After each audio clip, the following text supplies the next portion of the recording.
নমস্কার। বড়দের আমার শ্রদ্ধা ও সম্মান এবং ছোটদের আমার অনেক অনেক ভালোবাসা। আজকে আমি যে বিষয় নিয়ে বলবো, নবরাত্রি। ঘরবাড়ি পুরো পরিষ্কার করে ফেলেছেন এবং নবরাত্রিতে কি কি করবেন একটু ভালো করে শুনে নিন। কিছু পঞ্চশস্য কিনবেন, যারা ঘট পাতবেন তাদের জন্য বলছি। কিছু পঞ্চশস্য কালকে বৃহস্পতিবার আপনারা ভিজিয়ে দেবেন, পঞ্চশস্যটা ভিজিয়ে দিয়ে, এবং কিছুটা মাটি, গঙ্গা মাটি হলে খুব ভালো হয়, নইলে নর্মাল মাটি আপনি মেখে রেডি করে রাখবেন। একটা মাটির ঘট কিনবেন। আর ঘট পাতার সময়, এবছরে ঘট পাতার সময় হচ্ছে সকাল শুক্রবার 17 তারিখ 6টা 22 থেকে 12টা 8-এর মধ্যে। সকাল 6টা 22 থেকে 12টা 28, 6টা 22 টু 12টা 28 হচ্ছে ঘট পাতার মুহূর্ত। তার মধ্যে আপনারা পাতবেন। 10টার মধ্যে পাতলে খুব ভালো হয়, কারণ দুর্গার আরাধনা সাধারণত 10টার মধ্যেই প্রতিদিন সকালের পুজো কমপ্লিট করা উচিত। এবার ঘটের জন্য আপনারা যে কোনো উলের আসন বা যে কোনো আসন পেতে অবশ্যই বসবেন নিজেরা, এবং মাটির ঘট, জাগ, তামার ঘট, আপনার কাছে যে ঘট সুবিধা মতো আছে সেই ঘট নেবেন। ঘিয়ের প্রদীপ, কর্পূরের আরতি করার জন্য কর্পূর, এবং ঘটটার মধ্যে সিঁদুর আর হলুদ দিয়ে ঘটের মধ্যে একটা স্বস্তিক অঙ্কন করবেন। সিঁদুর আর হলুদ দিয়ে ঘটের মধ্যে স্বস্তিক অঙ্কন করবেন। আর আপনারা করবেন, একটা নারকোল নেবেন, নারকোলটাকে লাল চেলি কাপড়ে জড়িয়ে সুতো দিয়ে বেঁধে ঘটের ওপরে রাখবেন। নারকোলটাকে চেলি কাপড়ে, নারকোলটাকে চেলি কাপড়ে পুরো বাঁধবেন না, জাস্ট মধ্যিখানটা একটু জড়িয়ে সুতো দিয়ে, লাল সুতো দিয়ে বেঁধে ঘটের ওপর রাখবেন। এবং প্রতিদিন আর একটা সরার মধ্যে ওই মাটিটা, ওই যে ভিজিয়ে রেখেছেন পঞ্চশস্যগুলো মেখে সামনে রাখবেন। ওতে প্রতিদিন জল দেবেন। ওম ঐং রিং ক্লিং চামুন্ডায় বিচ্ছে, ঘটেও দেবেন এবং সরার মাটিটার মধ্যেও দেবেন। অনেকে ঘটের গায়েই ওই মাটিটা পঞ্চশস্য লাগানো অবস্থায় লাগিয়ে নেয়, আমি তাই করি। এবং আপনি যে প্রতিদিন পুজো করছেন, আপনার এত আনন্দ হবে। নবমীর দিন দেখবেন পুরো ঘরটা সমস্ত পঞ্চশস্যের গাছগুলো বেরিয়েছে, এবং আমার তো নারকোলটার থেকেও কল বেরিয়ে যায়। তা সুতরাং কারণ কল বেরোনোটা খুব শুভ, বুঝবেন, ওটা একটা গুড সাইন, ভীষণ শুভ সংকেত। তার মানে আপনার কিছু ভালো অবশ্যই হতে চলেছে, এবং ভালো হবেই হবে। যেহেতু করোনা, সেহেতু নিজেরা পুজো করতে শিখুন। নিজেরা নিজেদের মন থেকে পুজো করা জানেন না, অস্বাভাবিক ভালো ফল।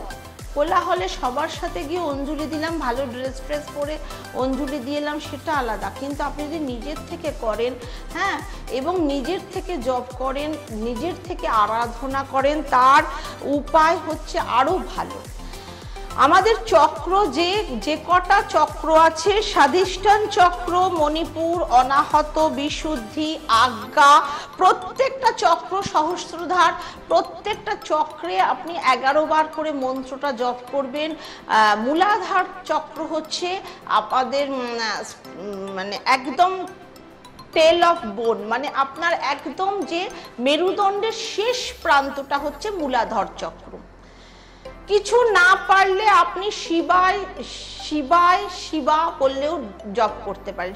শিবায় বলে শিব, মহাদেব, এবং শিবা মানে মহাগৌরী বা মা দুর্গা, এইটুকুনি বললেও হবে। কিন্তু জপটা অবশ্যই করুন, জপ করা শিখুন।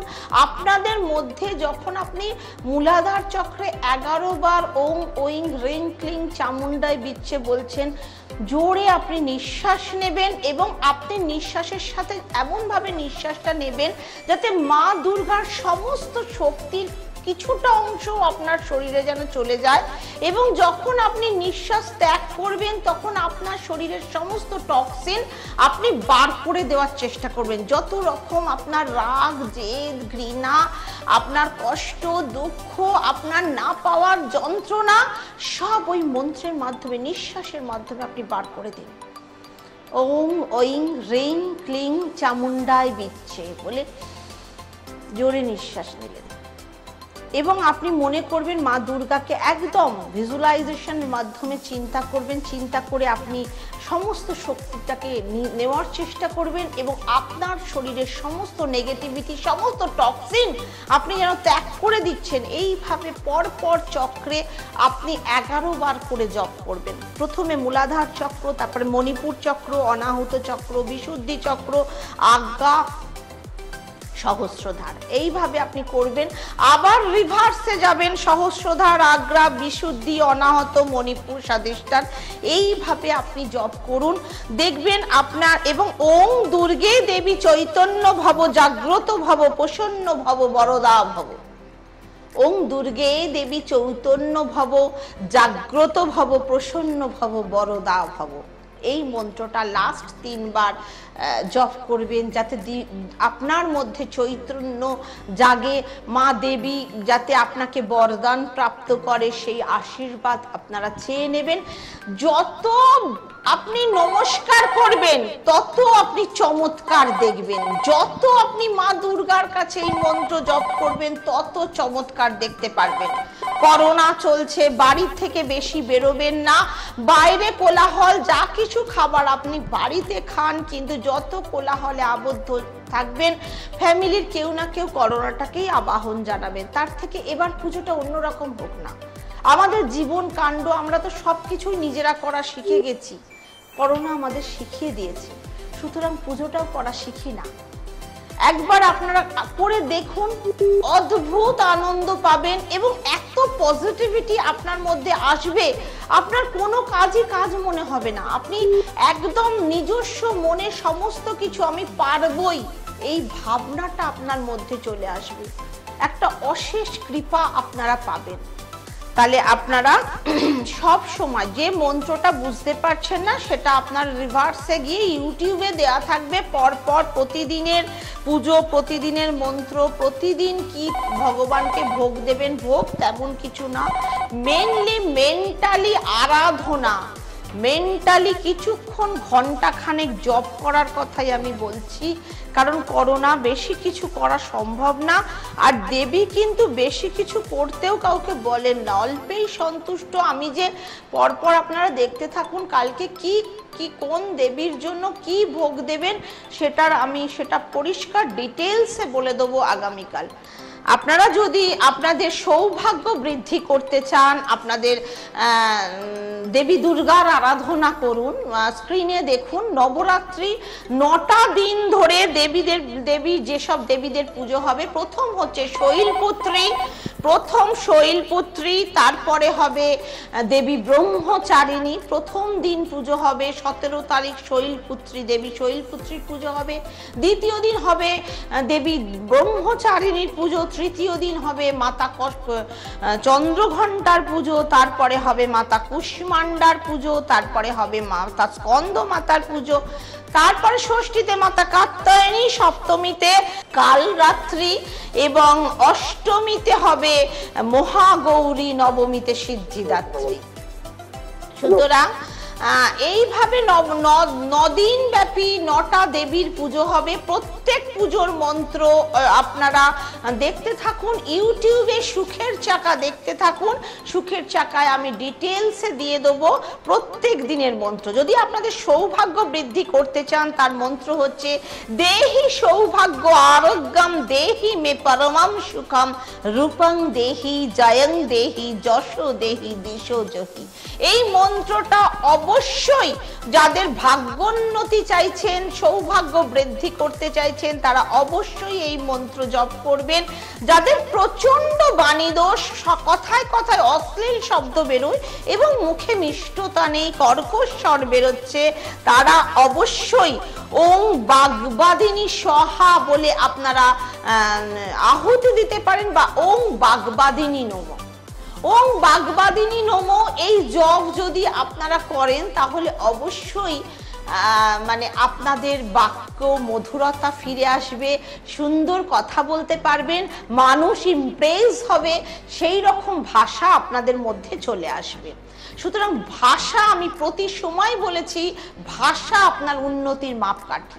ভাষাকে সুন্দর করতেই হবে অর্থবান হওয়ার জন্য, কোটিপতি হওয়ার জন্য, মান সম্মান বজায় রাখার জন্য। ভাষা মানে নিয়ন্ত্রিত কথাবার্তা এবং ভাষার উপর কন্ট্রোল অবশ্যই থাকা দরকার, নইলে উন্নতি হবে না, নইলে অসম্মানিত হতে হবে এবং ওই রকম অশ্লীল লোকেদের সাথে আপনার বন্ধুত্ব বা আপনার পরিবারের মধ্যে ওই ধরনের কথাবার্তা বলার প্রচলন এসে যাবে। তার ফলে আপনি হয়তো একটা ভালো পজিশনে ছিলেন, আস্তে আস্তে আপনার মানে পজিশন লস হবে এবং নিম্নগামী হতে থাকবে আর্থিক অবস্থা। সুতরাং বাণী বা কথা আপনারা সুন্দর করে বলার সব সময় চেষ্টা করবেন। এবং আমি প্রত্যেক মুহূর্তে বলছি, ঘটে আপনারা যে নারকোল দিলেন,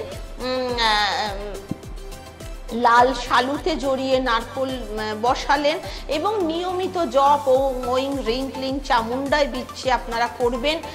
প্রথম দিন আপনারা চিনি ভোগ দেবেন, ভগবান দেবী শৈলপুত্রীকে চিনি ভোগ বা মিছরি ভোগ দিলেন। দ্বিতীয় দিন মাতা ব্রহ্মচারিণীকে যে কোনো সাদা জিনিস আপনি দেবেন, চাল দেবেন, 1 বাটি চাল আর সুপুরি রাখবেন, আর অবশ্যই পান, 2 এলাচ, 2 লবঙ্গ রাখবেন। আমার আগে অনেক নবরাত্রির ভিডিও আছে, সেগুলোও দেখুন, দেখে একটা মুহূর্তে তো আমি এত কথা বলতে পারবো না। পান, লবঙ্গ, এলাচ দেবীর ভীষণ প্রিয়, অবশ্যই দেবেন। লাল জবা ফুলের মালা দেবেন, আসনে বসবেন, ধূপ দ্বীপ জ্বালাবেন। বাড়িতে একটা না সবসময় পুজো পুজো ভাব এবং প্রচন্ড পরিষ্কার পরিচ্ছন্ন করে রাখবেন। আপনারা যদি 9 দিন এই প্রদীপ, অখণ্ড প্রদীপ জ্বালিয়ে রাখতে পারেন, তাহলে প্রচন্ডভাবে আপনাদের জীবনে উন্নতির দুয়ার খুলে যাবে এবং আপনাদের অনেকটা উন্নতি আপনারা নিজেরাই করতে পারবেন। নজর দোষ যাদের লাগে, যাদের সবাই হিংসে করে, যাদের উন্নতি দেখে অন্য লোক মানে ঈর্ষান্বিত হয় বা জ্বলন হয়, তাদের বলবো 9টা ঘিয়ের প্রদীপ রেডি রাখবেন। প্রতিদিন রাত 9টা থেকে 11:30টার মধ্যে প্রদীপটা কিভাবে জ্বালাবেন, যতটা আপনার হাইট ততটা হাইটের একটা সাদা সুতো নেবেন, নিয়ে ভাঁজ করে 5 ভাঁজ করলেন, করে ছোট করে পোলতের আকারে করে সেইটা পোলতে করবেন। আপনার লম্বা যে দৈর্ঘ্যের সুতো নিয়ে সেইটাকে ভাঁজ করে করে পোলতে বানিয়ে সেই ঘিয়ের প্রদীপে ওই পোলতেটা দিয়ে 9টা থেকে 11:30টার মধ্যে যে কোনো টাইমে আপনি ওম ঐং হ্রিং ক্লিং চামুণ্ডায় বিচ্ছে এই কথা বলবেন আপনার শত্রু নাশের জন্য, আপনাকে যাতে নজর লোকে না দেয় বা আপনাকে দেখে মানুষ যাতে হিংসে না করে। অনেকে এরকম করে, তার ফলে সারাক্ষণ শরীর খারাপ, সারাক্ষণ একটা অ্যাংজাইটি, সারাক্ষণ টেনশন, তার যে কোনো কাজে মানুষ বাগড়া দেয় বা তার উন্নতি দেখে অন্য লোক তার পেছনে পা টেনে ধরে তাকে নামানোর চেষ্টা করে বা যে কোনো জায়গায় আপনার ব্যাকগ্রাউন্ডে সমালোচনা চলে, গুপ্ত শত্রু প্রচুর। তাহলে এইটা করুন, দেখবেন অভূতপূর্ব ফল পাবেন এবং তারা এইসব করা, যারা আপনার বিরুদ্ধে এইসব করছে, তারা এগুলো করা বন্ধ করে দেবে।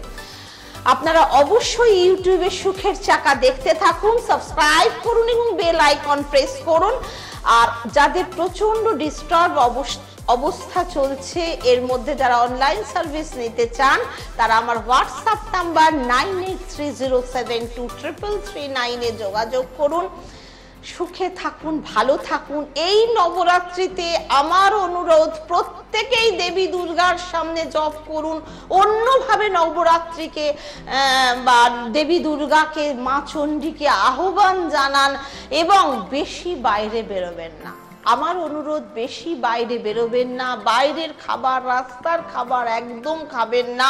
কারণ করোনা যতই লোক বাঁচুক বা যাই হোক, যার হচ্ছে তার কিন্তু শরীরের নানা দিক দিয়ে ড্যামেজ শুরু হয়ে যাচ্ছে। সে ভীষণ কষ্টে থাকছে, ভীষণ ফুসফুসের কষ্ট, শ্বাসকষ্ট, তার নানাবিধ যন্ত্রণা, কিডনি ড্যামেজ। সুতরাং খুব সতর্কভাবে থাকবেন, দেবীর আরাধনা করে ঘরে পুজো পালন করুন। আর আগামী এপিসোডগুলো অবশ্যই দেখুন। সুখে থাকুন, ভালো থাকুন, নমস্কার।